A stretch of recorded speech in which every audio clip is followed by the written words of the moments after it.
On the day of the game, there was a huge walk-up crowd. It boosted the attendance to 61,000 people. They would raise over $100,000 for the war effort, the most anything that Major League Baseball had done so far for all the men going overseas and all the people who were left behind at home. It was a terrific effort. The American League All-Stars easily won the game. Joe DiMaggio was still playing and Ted Williams, so they beat the All-Stars 5-0. But the crowd loved it when Feller came out to the mound in the first inning, pitched a couple innings, but got hit pretty hard. His own old teammate and friend Ken Keltner ripped a triple to knock in a couple of runs. It was a competitive ball game. The fans loved it. What they really loved was seeing Bob Feller one more time. And when he walked off the mound at the end of the second inning, he got a tremendous ovation as everyone appreciated what he had done for the ball club and what he was doing for his country in going overseas. So this was a tremendous effort, and other teams around Major League Baseball would try and duplicate this and do other things to raise money. But it really started in Cleveland, how money was raised here, and set the standard for raising money throughout the war in baseball and throughout. Our team in 1942 was not very competitive. Without Feller, it was very difficult. Jim Hegan was set to be our starting catcher, but he wound up in the Coast Guard, so he was gone. He'd be gone for the duration of the war. The team had to scramble to put together a representative team, and they struggled, as did a lot of other clubs in Major League Baseball. After the 42 season, a lot more guys would be drafted and sent overseas. So the 42 season was the last chance to see some of the stars like DiMaggio and Williams and others before they would leave for the armed forces. In September of 42, the Indians decided to bring up some of their top prospects to see what they had for the 1943 season. One of those guys that was brought up was Allie Reynolds, a pitcher highly thought of in the organization. Reynolds was from a small town in Oklahoma with about 500 people, not big enough for a baseball team, but he ran track, he was a football star, and he wound up with a scholarship to Oklahoma State to run track. When he got there, he went out for the football team. He made it, and he became a star player for the football team for 4 seasons. In his senior year, he took a handoff on his own 1-yard line, broke a tackle, faked a linebacker out of his shoes, put on the speed, and ran 99 yards for a touchdown, obviously for the longest runs from scrimmage in Oklahoma State in college football history. He was so highly regarded as a football player, he was drafted in the National Football League by the New York Giants. But Reynolds felt his future was in baseball. He would sign with Cleveland, report to the minor leagues, and eventually in 42, he would be called up to the big club. Now, Allie Reynolds was a Native American. He was a Creek Indian. When he got to the majors, guys started to give him a tremendous amount of grief for it. They would say all kinds of insults to him. They would do all kinds of things just because he was a Native American. But Reynolds was a tough guy. He would take some of that for a little while, but then he'd seek out whoever said the words to him and would say to him, "That's the second or third time you called me that name. If you do it again, you and I are going to have to sit down and have a serious discussion." What he meant was there was going to be a fight. And most of the guys backed away, but Reynolds was a strong guy. And after a while, things got a bit better for him as he proved himself to be an excellent major leaguer. He'd be one of Cleveland's best pitchers in the 40s going forward, though he would be traded in 1946 to the Yankees for Joe Gordon, as Gordon was wanted here to be a second baseman. Allie would go on to win 5 World Series games and play in 5 All-Star games, one of the best pitchers in the American League. He would throw 2 no-hitters, one against Bob Feller and the Cleveland Indians later in the 1940s. Another player that came up to the big club at the end of 42 was Eddie Robinson, who was hoped to be our first baseman for the future. Eddie was from Texas, again, another small town where there was no baseball team, but he played amateur ball and excelled there and soon signed to a minor league ball club. He steadily rose through the system, was signed by Baltimore of the International League. They had a working agreement with Cleveland, where at the end of the season, Cleveland could buy any 2 ball players from Baltimore for the total price of $10,000. In return, Baltimore would get several of our best prospects to play for Baltimore for at least one season. That would mean people like Bob Lemon and later on Al Rosen. Eddie was a power hitter. He was needed to replace Hal Trotsky, who had to retire after the 1941 season because he suffered from migraine headaches. The time the doctors could do very little for him. It got so bad that at times he was at bat, the baseball was just a blur. His vision was terribly affected and he had to retire. The Indians would go with Les Fleming in 1942 to be their first baseman, but they were looking to the future and they thought Eddie Robinson was the guy. However, after the season ended, Robinson was drafted. He wound up in the Navy, suffered a serious injury there, and he would be lost to Cleveland until the 1946 season. During this time, there were opportunities for guys who probably wouldn't have got a chance in the major leagues under normal circumstances. And one of those guys was Pat Siri, who got the nickname here in Cleveland, the People's Choice. Pat was from Halliburton, Oklahoma, 5'10", about 215 pounds. And you can see by the picture, the arms that he had. He was a power hitter like no other. This was a guy that could hit a ball 450 feet, 475 feet.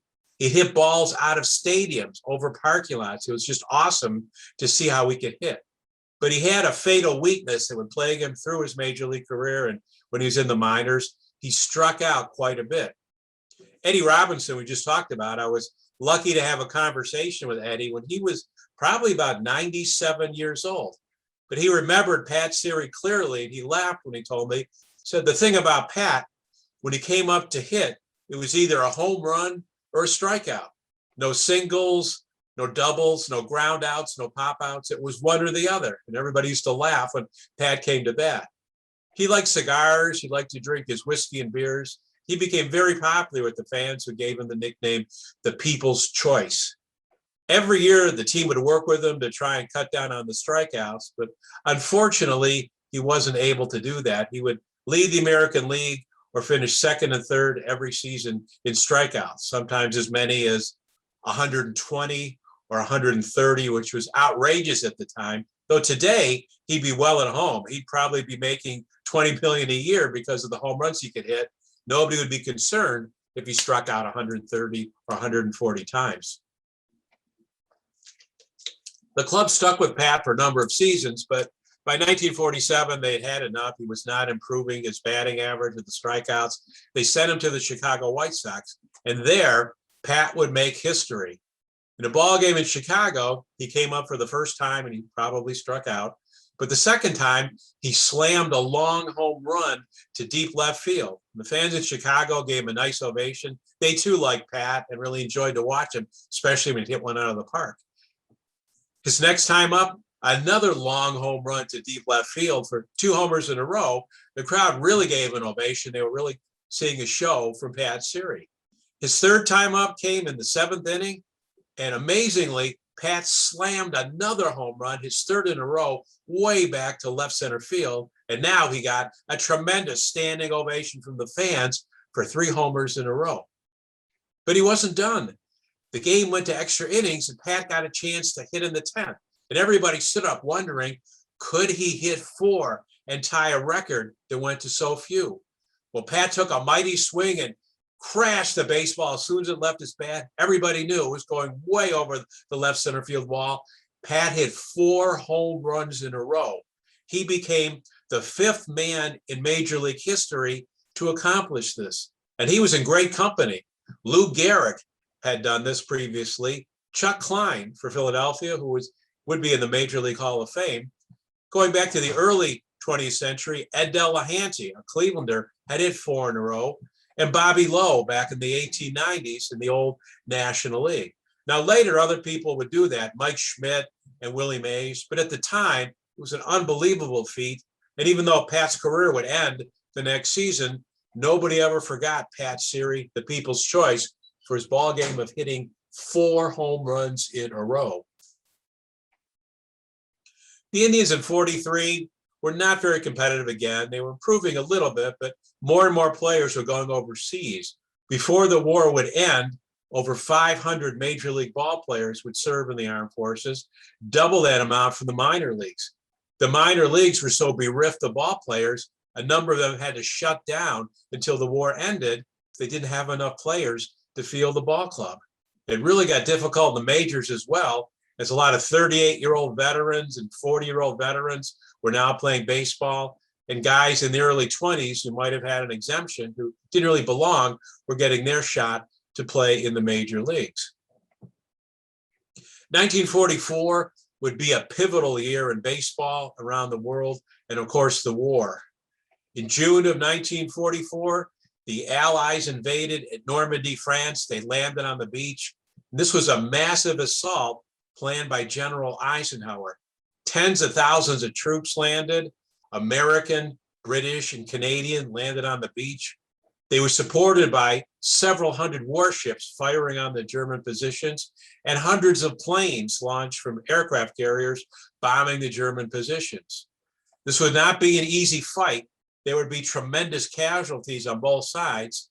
It would take several days for the Allies to advance up the beach, clear out the German machine gun nest, and move forward and push the Germans into retreat. And from that point on, the armed forces would be marching to liberate France, which they would do in August of that year. At that time, Lou Boudreau in 44 would win his very first and only batting title.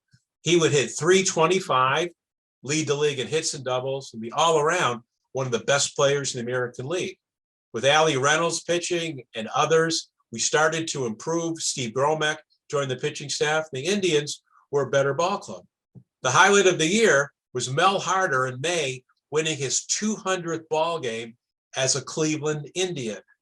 Now, others had won 200 before, Cy Young, but that was mostly with the old Cleveland Spiders in the National League. Stan Kovaleski had won over 200 games, but all of those weren't for Cleveland. He had been traded and won a lot with Washington. So Mel was in really exclusive company by being with the ball club so long and winning 200 ball games. Mel was another guy who was very well liked by the fans and his teammates. He was a gentleman, a good guy. And when he won the 200, he got a tremendous reception from his teammates who were very excited for him. When the team got back to Cleveland, they had a ceremony at League Park. Mel received a check for $1,000 and his wife received roses. It was a nice ceremony, but Mel wasn't done. He'd go on to win another 16 or 17 games in the major leagues. A little bit later in the season, Mel won another ball game. The ball players came up to him and told him after the game, "Let's take you out to dinner, Mel, and celebrate." They had a restaurant they all loved. It was called Cavoli's. It was on the west side. They had a private room. The ball players liked to go there, sit and talk after the game and have a few drinks. It was really the Cleveland ball player hangout. But Mel told them, "I'd love to go, but I promised my two daughters I would take them to the movies right after the game, and I'm not going to break their promise." So he gave up a free dinner, drove home, and took his girls to the movies. That's the kind of guy Mel Harder was. He'd finished his career with Cleveland a few years later, that he would be named pitching coach for the team for many, many years. Mel was a true baseball guy, really one of the all-time greats that we had in Cleveland. In the fall of 1944, Judge Landis, the commissioner of baseball, he'd been on the job since 1920. He was the only commissioner that Major League Baseball had up to that point. He had great power. He had absolute power where his decision was final. The owners had gone along with it for 24 years. They gave the judge a new 3-year contract, even though he was well into his 70s and not very well. In November of 44, he'd become extremely ill. He'd go into the hospital. He would get pneumonia and he would die there. Unfortunately, he would not be able to fulfill the last 3 years of his term. It was, again, a very difficult time for baseball as they weren't prepared to find a new commissioner. The search would go on for quite some time. A lot of names would surface, and one of those was J. Edgar Hoover, the head of the FBI. And you have to wonder, what if Hoover had gotten the job? Would he put taps on players' phones to listen to their conversations? Would he put microphones in the clubhouse to hear what guys were saying? It would have been quite interesting if Hoover had become the commissioner of baseball, but a little while later, he was eliminated from consideration. Maybe that was the reason, but the Major League Baseball owners decided to look in a different direction to try and find a new commissioner. Well, the tide of the war was turning by spring of 1945. The Allies had gone into Germany. They were marching towards Berlin. It appeared at least the war in Europe would be coming to an end shortly. With this knowledge forward, a lot of the officials looked at the ball players and football players in the Army and the Navy, decided to possibly release some of them from their obligations so they could participate in the 45 season in baseball and in football. And in 1945, in early April, Bob Feller was notified his time in the Navy was just about up. He would be shipping stateside back to Chicago to the Great Lakes Naval Training Center before his discharge. Bob had served well in the South Pacific. He didn't talk much about it, but he had won 8 battle stars in action fighting on the USS Alabama. And by now, he was commanding a gun crew. He had advanced very well in the Navy, was an excellent sailor and very positive asset for the United States, having Bob Feller fighting for his country. He'd return in April, and he would be named the pitching coach for the Naval Ball Club that they had. They would go around the country and help in recruiting. They would play the ball game and then talk to men afterwards and try and get them to join the Navy. A short time later, though, probably officials in Washington and Major League Baseball would get together and decide it'd be okay to Bob Feller to pitch. That way he could get into shape and he could rejoin Cleveland when his discharge came through. Bob went ahead and he pitched against the University of Richmond. He pitched about 4 or 5 innings, gave up 1 hit, no runs, struck out a bunch of guys. And after the game, the head of the university baseball team, the coach, was asked, "What do you think of Feller? What kind of stuff did he have?" He would say, "I don't know. My guys never saw the ball." So Feller was working into shape and getting ready for later in the 45 season. In August, Feller would receive his discharge, and it was speeded through the system. He would jump on a plane and arrive at League Park the next day. He was met there by trainer Lefty Wiseman, a few of the ball players. He went through a workout, threw for about 45 minutes. Then Wiseman went to work on his arm to try and rub it down, his shoulder and his arm, to get in as best shape as possible. And Feller announced he would be pitching the following day against Detroit. Feller had not pitched a single game since 1941. Here he was in August of 45, making his next major league start. The Tigers got a couple innings early, but Feller pitched an unbelievable game, did not give up a run the rest of the way. He went 9 complete innings and beat the Tigers 4-2. Just incredible performance from someone away from the game for 3.5 years. Bob would go on to win 5 games in the season.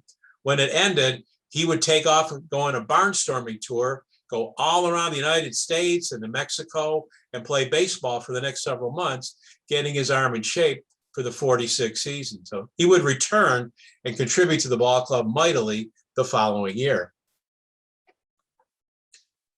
However, it was not all wonderful news back in April of 45 when Bob Feller returned home.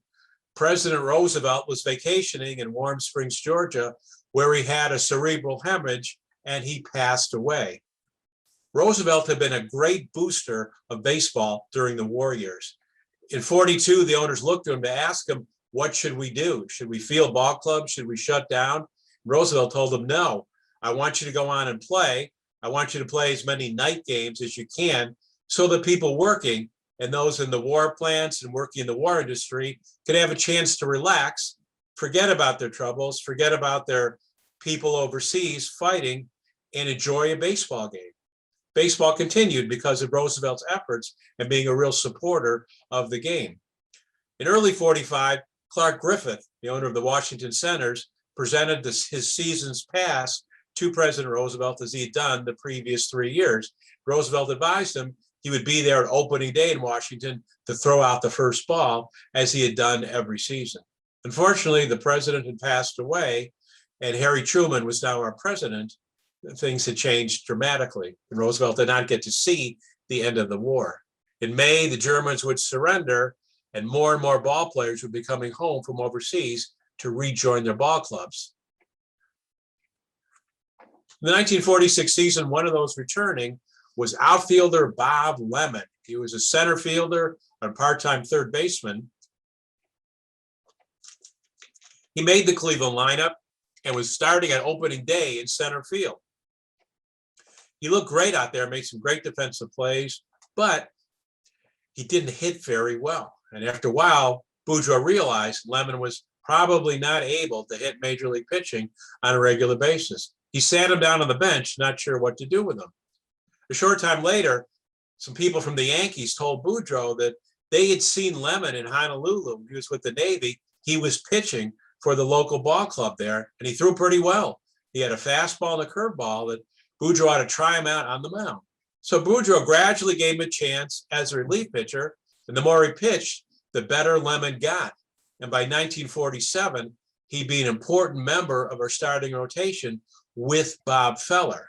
Lemon started in the outfield. It was the only time this ever happened, I believe, in Major League Baseball. A starting outfielder would become a starting pitcher without going back to the minor leagues and getting any instruction. But Lemon would flourish, become a Hall of Famer, and one of Cleveland's great stars. In July of 1946, Cleveland and the baseball world was shocked when they got the news that Bill Veeck had bought the Cleveland Indians and would be the new owner. This was a shock to everybody, including the Indians' owner, Alva Bradley, who had no idea what was going on. Veeck had been in the war. He fought with the Marines. However, a heavy machine gun emplacement malfunctioned and fell on his leg, caused him serious injury. So much so, he would have parts of his leg amputated through the next few years, and he would lose much of that leg by 1948. He was discharged from the Marines, came home, decided he wanted to get back into baseball and buy a major league club. He had owned the Milwaukee franchise in the AAA and the American Association, but this would be his first venture to the major leagues. He came to Cleveland because he found out that Alva Bradley was not the majority owner of the Cleveland franchise. He owned a good-sized chunk, probably about 20 to 25%, but one of the other stockholders was the Sherwin family. They controlled another 25%. They were the key. And Veeck met with them privately without Bradley's knowledge and talked them into selling their shares to him. He was accumulating now all the shares of the club except those of Bradley. So it came as a real shock when the announcement came that Veeck had bought the team and Bradley would be forced out and no longer be part of the ball club. This was very much, I believe, an underhanded move by Veeck in doing this. He never was up front and told Bradley, I'm going to try and buy your ball club out from under you. He never gave Bradley the chance to do anything. The Saturday of the sale of the team, Bradley called a meeting of all the shareholders on a Saturday morning and told them he was prepared to buy them all out and take 100% of the stock. However, it would take him several months to raise the money. He asked them all to be patient and wait, and he would then buy them all out. However, the stockholders met privately and talked again and decided that they'd accepted Bill Veeck's offer first. They would turn down Bradley's offer, and he would be out of Major League Baseball. He'd been the owner for almost 20 seasons. He'd not won a pennant. He brought many great ball players to Cleveland, like Boudreau and Keltner and Feller and Jim Hegan. And in the minors was Dale Mitchell, others like Bob Lemon was coming up, Al Rosen, and a great pitcher in Mike Garcia. So the cupboard was not bare. It was really a shame that Bradley was forced out the way that he was. Veeck wasted no time in making acquisitions to the club. When he bought it, it was too late for trades. The deadline had passed, but he got some people on waivers, bought some contracts. In 47, he would bring Joe Gordon here in the trade for Allie Reynolds to play second base. And then he shocked the baseball world in July of 1947 by acquiring Larry Doby to integrate the American League, the very first player to do so. In the National League, Jackie Robinson had already been playing ball. Veeck wanted to do the same in the American League. He asked his scouts and people he trusted to find the best ball player in the Negro Leagues and let him know who it was. The answer came back. It was Larry Doby.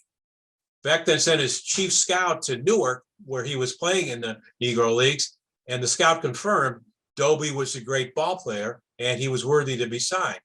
So Veeck negotiated and bought his contract for the Newark owner and then contacted Doby to tell him, guess what? You're a member of the Cleveland Indians. You're the first black ball player to be in the American League.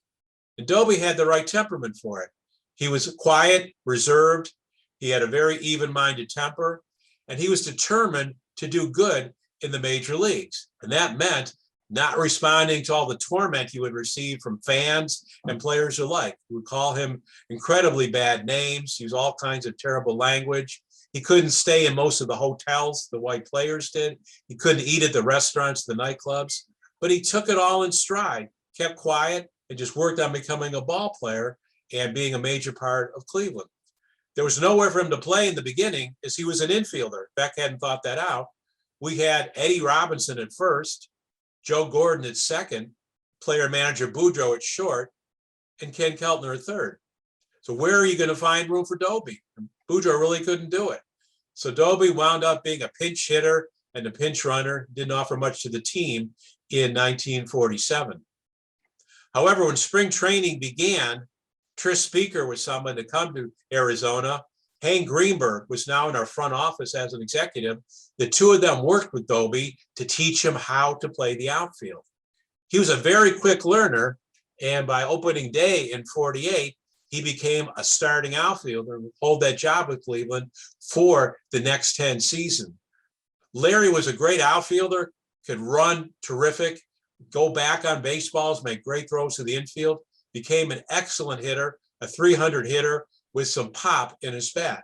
And he would help us in 1948 be a great asset to the ball club and gradually be accepted by his teammates. So there were still others that gave him a difficult time that would plague him for many years in his major league career. But Larry really just wanted to be a ball player. He wanted to be accepted as a major league ball player, contributing to his team and nothing more. He would bear a burden for a long time, but he would pave the way for young guys like Hank Aaron and Willie Mays to make their mark in Major League Baseball.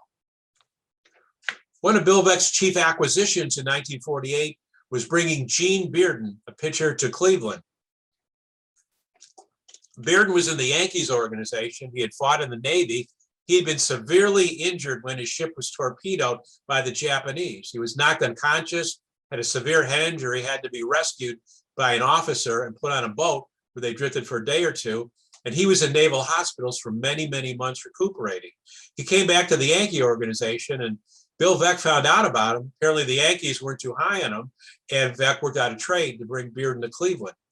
He was a knuckleball pitcher, had a terrific knuckleball that guys just could not touch. The ball would break in every direction.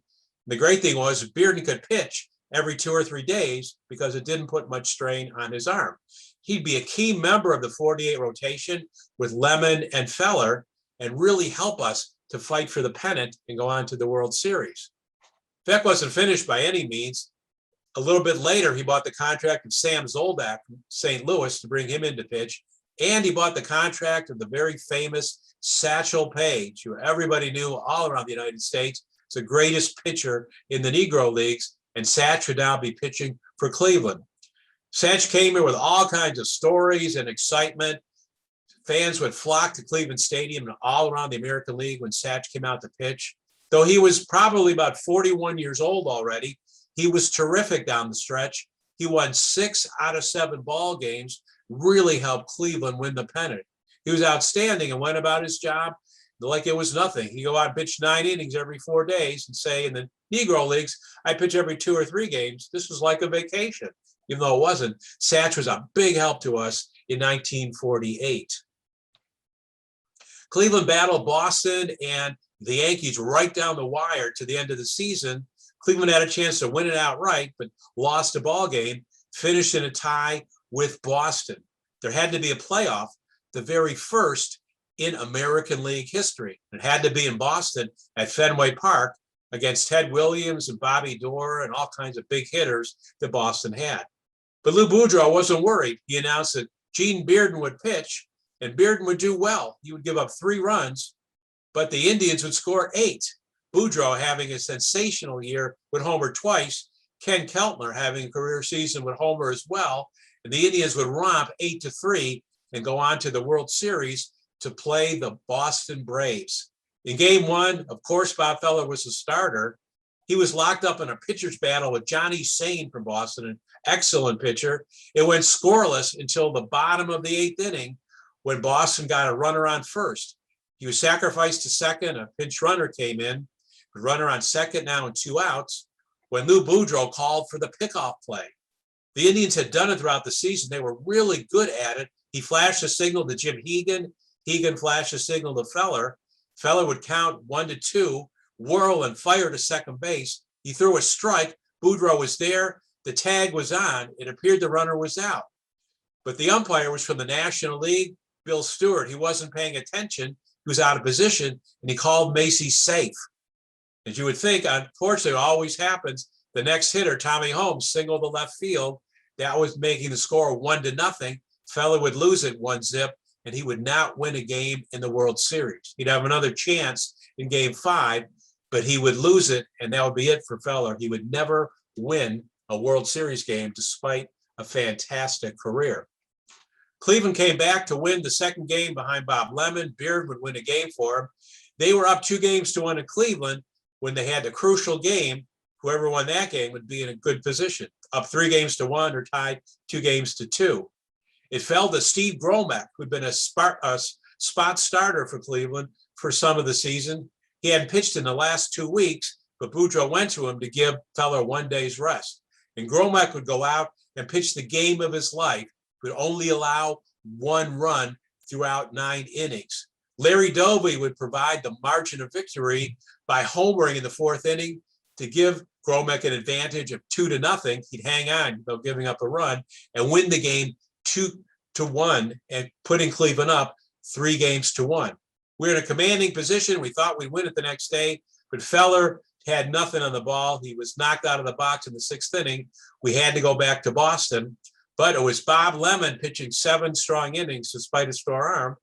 Gene Bearden would come on to finish the ball game. Cleveland would win it and win the World Series the first time since 1920. There would be a grand parade in Cleveland the next day when the guys came home. Up and down Euclid Avenue from the Terminal Tower to University Circle. The newspapers believed about 100,000 people were there along the parade route, waving to everybody and yelling and throwing confetti and paper and toilet paper everywhere. It was a great day in Cleveland, and we thought there'd be many more to come. Surprisingly, a year later, they would not win a pennant, and Bill Veeck would sell the ball club. He was divorcing his wife to remarry a new bride, and part of the settlement was he had to set up a trust fund for his children.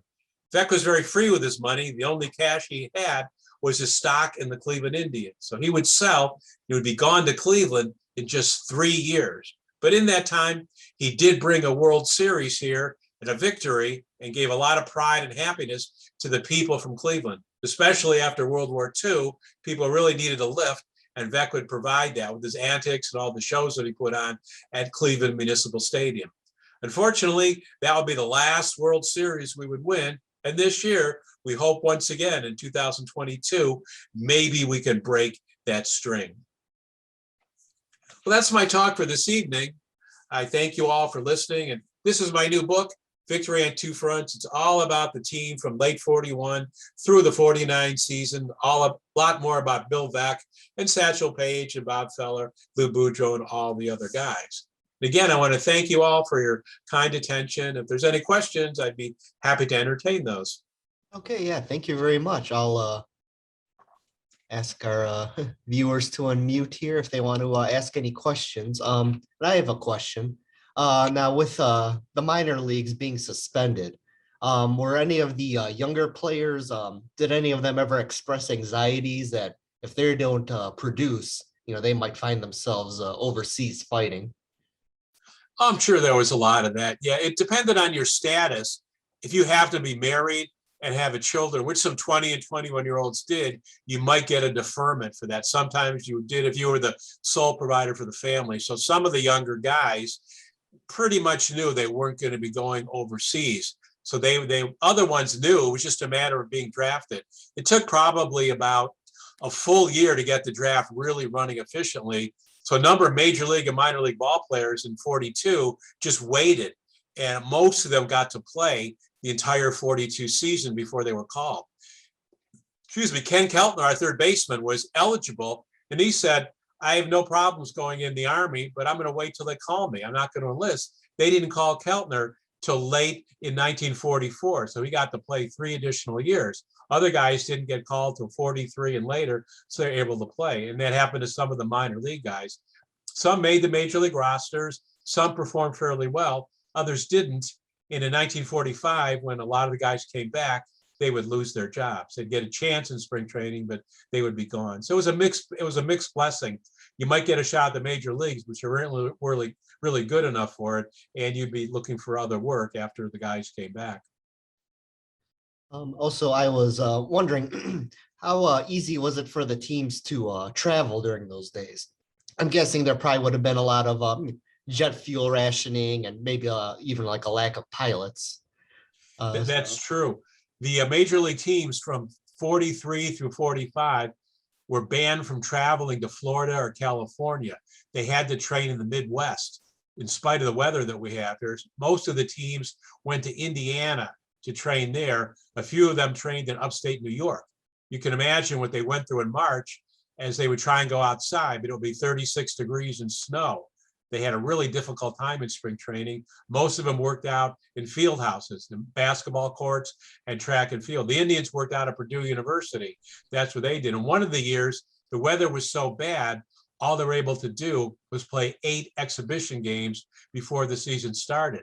And that meant the starting pitchers, 4 or 5, got one chance to pitch before the season started. That happened to a lot of other ball clubs. But these restrictions were on throughout the war as teams were asked, if you had a pitcher you knew wasn't going to pitch, or a utility player that wasn't going to play, or somebody with an injury, leave them home, don't bring them along. To save more room on the train, you might be going from Cleveland to Chicago or Boston to save room there. And the umpires were asked to stay in the same city, sometimes for 4 straight series, so they would not travel much. And ball players had to give up their upper berths like they were used to and sleep on bottom bunks when they traveled in trains. Cabs were very difficult to find as well. The players, when they arrived, they sometimes had to get buses to take them to the stadiums and their hotels because there were no cabs available and very little transportation. It was quite difficult for the ball players. We were saving fuel, gas and oil and other restrictions. Food as well. When they're on the road, they used to go into their favorite restaurant and getting seafood or steaks and others. A lot of times those weren't available. The guys had to eat something else, which they weren't accustomed to. It's difficult for them, but of course difficult for the entire country that had to go through that.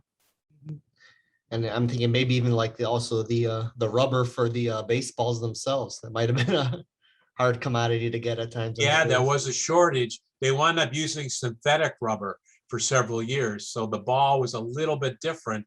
The players didn't like it. They had to go back and make another ball because early on you couldn't hit the ball. Whenever you smacked the ball, it would go like 50 feet and slow down. They were able to find another synthetic type of rubber, I think something similar to golf balls, which, can sail. And then the players were more satisfied with that. But that was the case throughout the war. They didn't have the baseballs that they were accustomed to. And then also I have another comment. It was a question that kind of was answered over the course of the presentation, but I think it was good that the president advocated that fans, still follow and watch the games. I think it might have been easy for a lot of the public to kind of feel guilty about enjoying a ball game while there's so much suffering going on around the world. So I think that was kind of good that it was a way for people to get their minds off some troubles. They kind of got the president's blessing in that regard. It was a positive thing, really. I think most people accepted it, that this was a diversion, that you could forget about what was going on for a couple hours, watch your favorite team play ball, eat a hot dog, have popcorn, and yell at the players and the umpires, and you could forget about what was going on. If your husband was overseas, or your father or your brother, for a few hours you could just relax and feel like it was the old days. And the ball players felt it was their duty to entertain the fans. They would play very hard to give them a good ball game, something they could remember and feel good about. They could write to their person overseas and tell them, I went to the ball game and I saw this and that, because the guys overseas wanted to know what was happening. They wanted to get newspapers sent there so they could read the box scores. They wanted to get play-by-play that would be teletyped overseas and it would be given to a lot of the guys. And they played ball when they could. There was a fund set up by Major League Baseball that sent packages of uniforms, gloves, bats, and balls. So when guys had time, they could play a few games here and there in France and Europe and in the South Pacific. They would send catcher's equipment as well. And this was a fund that a lot of money from the All-Star games would go overseas to help out the guys there. And the guys who could watch the major leaguers play as well. They'd love doing that, jumping in some benches and seats and watching DiMaggio, Williams still play overseas and say, but I got to see ball players yesterday and it was a great ball game. But that's really, I think everybody was behind this, and very few people were critical of baseball continuing. Of course, there'd be detractors, but for the most part, it was overwhelmingly accepted. Okay, great. Okay, let's see. I don't know if anybody has any questions. I hope they're able to to view or chat. In that case, well, I'll thank you for the presentation. I'll end the recording now.